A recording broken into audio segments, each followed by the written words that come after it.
Nous vous présentons Éric Gingras. Il est agent manufacturier et il habite Laval. Éric conduit présentement une BMW 330.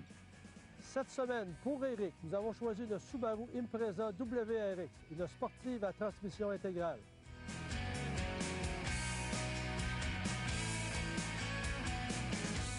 Éric adore conduire, heureusement puisqu'il fait 60 000 km par année pour son travail.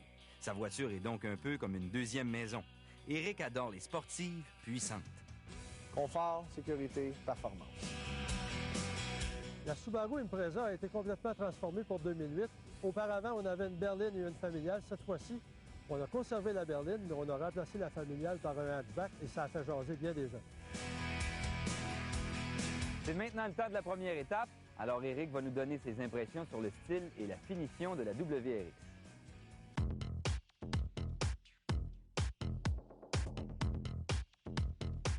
Je suis impressionné, bien redessiné, nouveau modèle, belle sportive d'ailleurs, avec le hatchback, les belles roues, 17 pouces qui remplissent les ailes.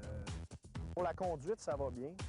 Je suis confortable, un grand gros banc assez haut. L'appui-tête aussi, ça va bien, surtout quand tu fais de la grande route. Mais quand je suis arrivé pour reculer avec la voiture, par exemple, l'appui-tête n'est pas ajustable. Donc j'avais la misère un petit peu à voir là, en arrière. Il faut dire que lorsque ça a été dévoilé au Salon de l'Auto de New York là, au printemps dernier, là, tout le monde était en état de choc parce qu'on ne s'attendait pas à ça. Auparavant, c'était une familiale, assez conservatrice d'allure. Et là, on arrive avec un hatchback qui ressemble à une Mazda 3 Sport. Moi, j'avais demandé à un des préposés chez Subaru, avez-vous fait des focus group? Parce que vous avez interviewé, il a dit oui, c'est positif. Et le plus curieux là-dedans, c'est le modèle le plus populaire. Les gens craquent pour ça. Moi, personnellement, je commence à m'habituer. Ce hatchback, c'est important, va servir aux courses WRC, au championnat du monde. C'est la voiture qui va être inscrite, la version STI modifiée. C'est le hatchback et non la berline. Et quand même, on a réussi, c'est quand même assez harmonieux avec l'arrière, les fruits sont différents. Puis en avant, le WRX, il y a une prise d'air sur le capot, ça lui donne un peu plus de gueule. On s'est débarrassé du simili Calandre d'Alfa Romeo que l'ancien designer grec avait apporté chez Subaru. On a tout enlevé ça, donc c'est plus harmonieux que ça l'était, disons. Éric apprécie de façon générale l'allure sportive de la WRX. Il aime bien les rétroviseurs qui se replient, qui s'ajustent de façon électrique. Par contre, il aime moins les plastiques durs à l'intérieur et il a dénoté qu'on apercevait un peu la structure sous le tableau de bord.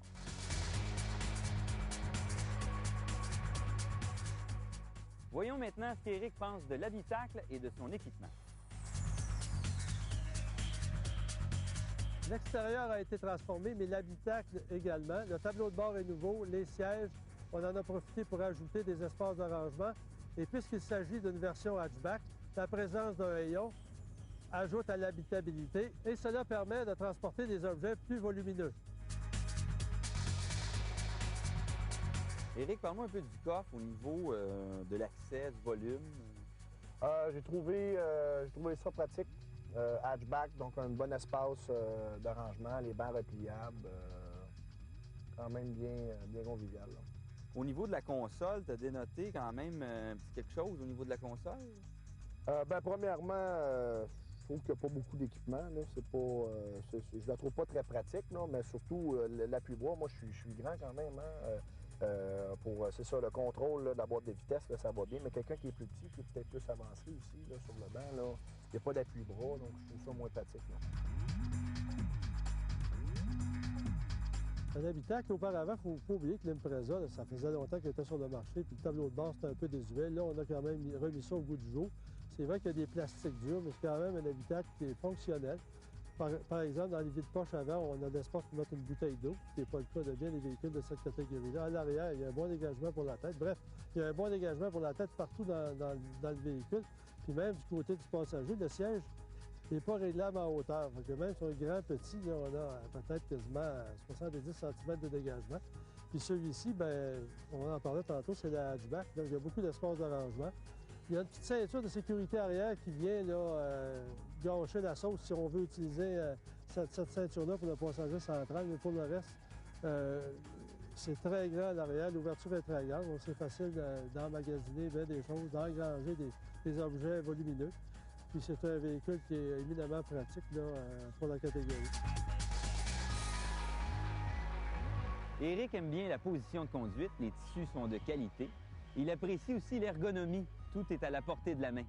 Par contre, il trouve que ça manque un peu de vide-poche et les places arrière sont un peu justes. Troisième étape, tout le côté dynamique de la voiture. Puisqu'il s'agit d'une Subaru, nous avons un 4 cylindres à moteur à plat. C'est un moteur 2,5 litres. Et vu qu'il s'agit de la version WRX, il développe 224 chevaux, couplé à une boîte manuelle à 5 rapports. Et bien entendu, la transmission est intégrale. C'est une 4 roues motrices. Je suis agréablement surpris. 2,5 litres turbo, performant, je ne m'attendais pas à ça. Franchement, 225 chevaux, là, ça se dégosse assez bien. Là.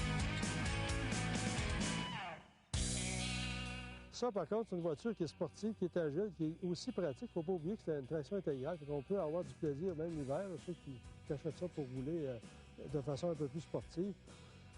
Aussi, la voiture, elle roule beaucoup moins sur son axe central. L'ancien modèle, là, ça tanguait beaucoup plus. Il ne faut pas oublier aussi qu'on part d'une auto qui se vend 22 000 puis là, on la modifie pour en faire un véhicule de 33 000 plus sportif. On a des roues de 17 pouces, on a une suspension modifiée.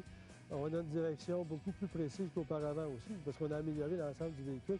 La plateforme est très rigide, donc ça améliore, parce qu'avec Éric, ce matin, on a fait des sorties, des accès d'autoroute, puis la voiture tenait beaucoup là, à haute vitesse, on ne dira pas trop fort.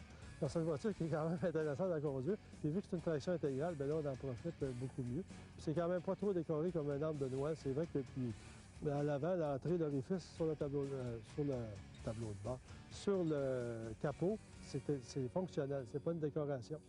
Donc, c'est un ensemble bien intéressant pour le prix. Là.